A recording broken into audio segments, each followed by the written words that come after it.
Welcome back to Joe Stunner Boxing. On the undercard of Francis Ngannou and Anthony Joshua is a very good WBC featherweight title fight between Ronnie Rios and Britain's Nick Ball. Now, Rios is 33 years old and seems to have been around forever. He turned professional in 2010 and he's fought a lot of good fighters.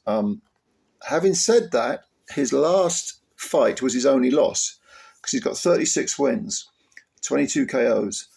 The one loss was to Oshaki Foster. He lost a unanimous 12-round decision in early, I think it was about a year ago, and he lost, it was for the vacant WBC super featherweight title. Okay, so he moved up a division, picked up his first loss, and now he's coming back down to featherweight. All right. So let's go through a little bit of Rios's career. He beat Mark Magsayo, split decision win.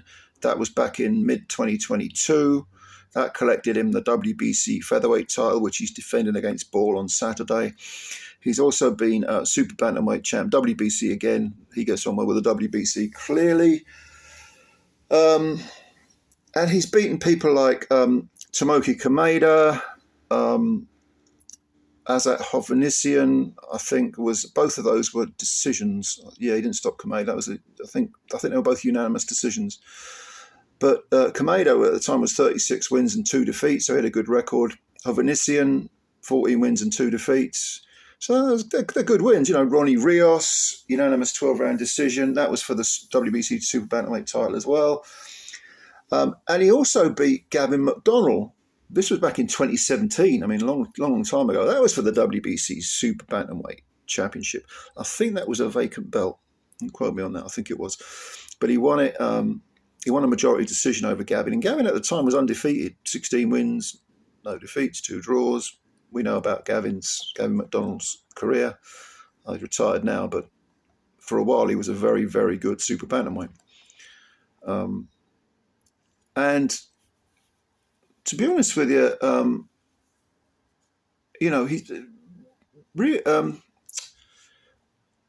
Vargas has had an extremely good career that's probably overlooked a little bit.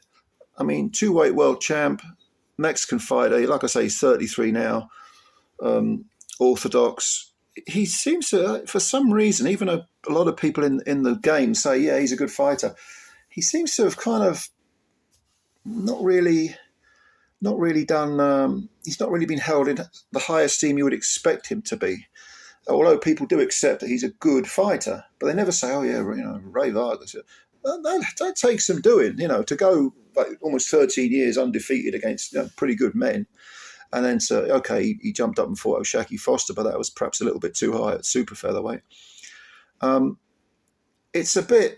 I often think he's been overlooked anyway. That's the impression I've got with Rey Vargas. Now, of course, Nick Ball, much younger at 27, undefeated, 19 wins with 11 KOs, and a real little powder keg of a fighter. I mean, he's only 5'2" tall, but he fights like a little mini Mike Tyson thing.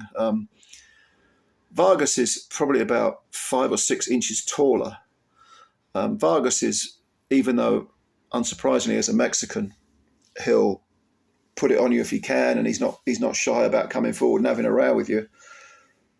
Ball loves that type of fight, and he wants to be in that type of fight. Even in his last fight against Isaac Dogboe, he couldn't get Dogboe out of there. He won a wide 12-round decision, which is a very good result because Dogboe came in with only 3 defeats and 24 wins. I mean, Dogboe's not exactly shot. It was a very good title. I want to say a title when it was for the WBC silver title, which probably gets in this shot at the full fat version of the title. But he was trying to put it on Dogboe, and Dogboe, we know he's very, very tough. He was on the floor in the 4th round, but Ball couldn't keep him there. And that's kind of, that's a good result for Ball, because Dogboe, you probably argue that it's a good result for Dogboe lasting the distance as well, because he was getting beaten up for quite a lot of that fight, especially in the second half. But Ball can carry his power late, because against Ledumo Lanati, which was the fight before the Dogbay fight, he stopped him in the 12th round. In fact, I think Linate's corner threw the towel in and then he had to go to hospital. I don't think he had a brain bleed, but he was exhausted. But Bull does that to you. It's pressure, pressure, and more pressure. And, as we always say in these videos, the water on rock effect. 12 rounds is a long distance, 36 minutes to take pressure, mental pressure as well as the physical pressure. And Lamati just got ground down and in the end, couldn't manage it. But prior to that, Bull beat Jesus Ramirez Rubio in 1 round. And of course, Rubio came over with 20 wins, 1 defeat and 3 draws. And we're thinking, okay, is this another Mexican who's been hiding away, who we're gonna be shocked by? Not a bit of it. I mean, Bull just blew him out of the water in 1 round. And afterwards he said, that's how you deal with a Mexican fighter who comes over here. Okay, right, fair enough. Well, he's got another Mexican to deal with, and that Mexican is a lot better than Jesus Ramirez Rubio. Rey Vargas, again, only defeated last year. His only defeat on his record, went 13 years undefeated against very good men. I see Bull doing what Bull always does, which is coming out like a wrecking ball. I don't know if that's his nickname, but it should be, because he is like a little wrecking ball. Trying to put it on Vargas. Vargas will box fight like he normally does. Probably stay on the back foot for a little bit, Vargas. Let Bull come at him, counter punch, outwork him, try to have the final say in the exchanges. It's going to be difficult because Bull is full of energy.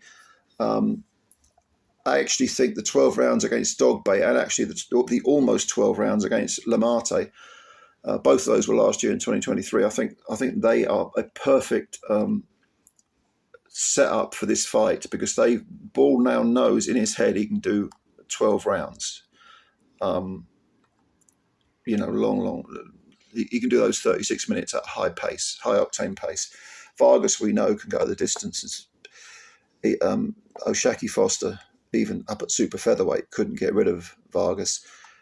I see. This is obviously in Riyadh, so you could say it's neutral turf.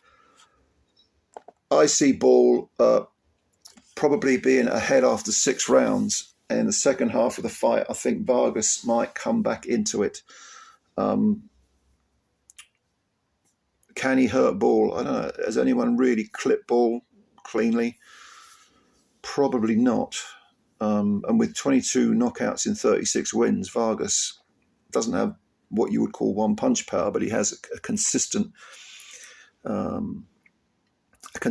power, which, even if it's not just one punch, and he does fire some nice combinations, so he might be able to sting Bull, drag him out down the stretch.